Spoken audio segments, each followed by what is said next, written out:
extortion isn't the only motive for the bad guys setting booby traps. Some of the most famous mad bombers were just that. Madmen.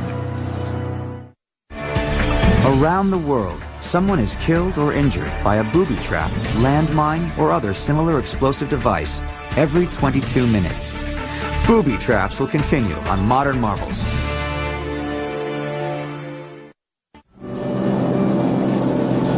New York City in the mid-20th century.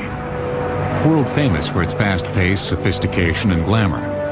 But lurking just beneath the surface, there was a feeling of uneasiness. For 16 years, an anonymous crackpot secretly planted booby traps in public places. New Yorkers nervously referred to him as the Mad Bomber. He planted 32 bombs in all, from 1940 until 1956.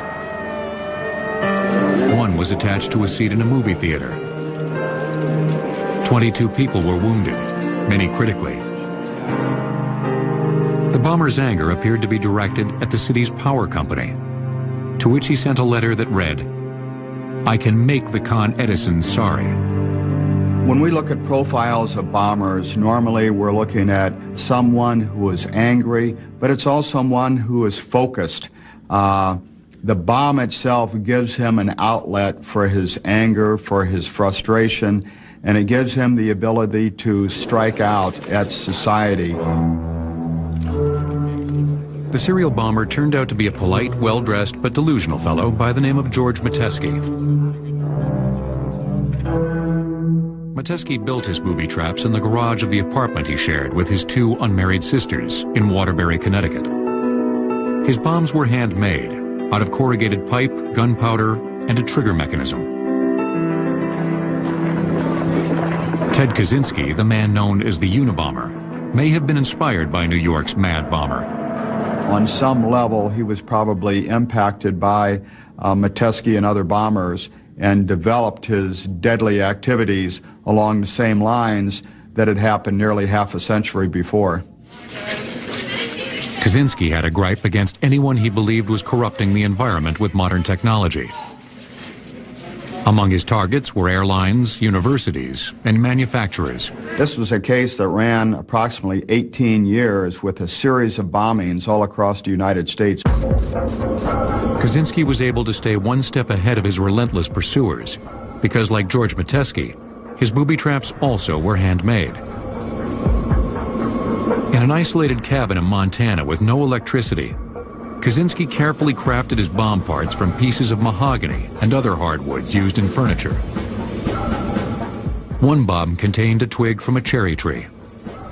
Even the screws that were used to put it together, he had crafted from hand. They were a labor of absolute love for him.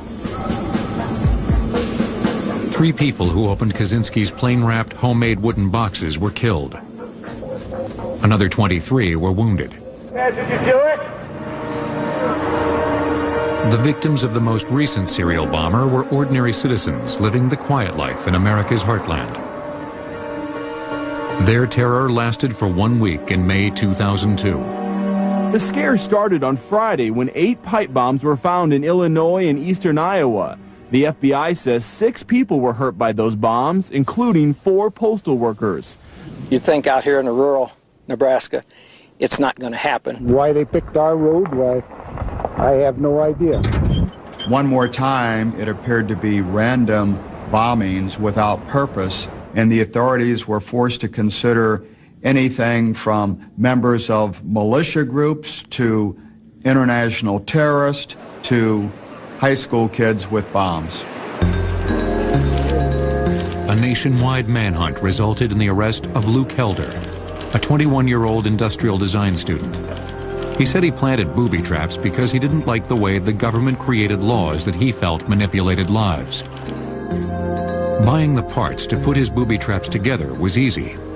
Luke Helder, like so many other makers of booby traps, was able to purchase all of the components for his deadly devices simply by going to local stores and purchasing over the counter the supplies, the equipment that he needed.